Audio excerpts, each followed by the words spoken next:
When we're making Chardonnay and when we're making any of the varietals, I mean, you've got a series of choices you've got to make. The first one's a really easy choice. You need to ferment the sugar out, make alcohol. I mean, that's the name of the game here. So that's an easy one. The question might be, where do you stop it? Are you leaving any residual or not, or residual sugar in it or not?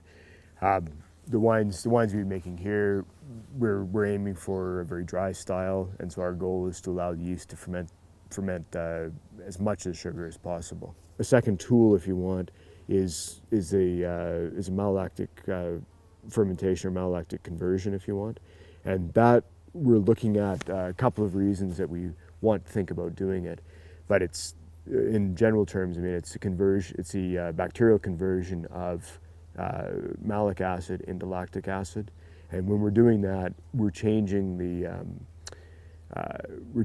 impact of the acidity in the wine.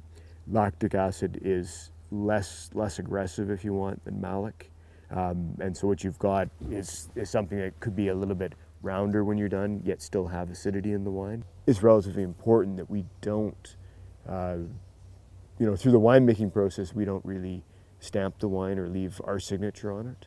What we want to do is leave a signature that was in the vineyard. And so, I mean, our barrel usage, I mean, we only do a portion of it's barrel fermented and aged. The rest we do in stainless steel. We look at trying not to manipulate the wine too much. So things like lees stirring or batonnage, we do some, but we're not excessive in it. But I'm going to say, to sort of hit the higher end, or higher quality, if you want, is you need to have something coming from the vineyard itself, which is where I think, like in our climate, our warm days, our very cool nights, and this big change in like the night to day temperatures, a diurnal temperature fluctuation, that becomes key to sort of preserving both the acidity, but then also allowing the flavors to develop in a very interesting way or a positive way. Chardonnay grown in the right spot, it can actually now be an interesting reflection of the climate.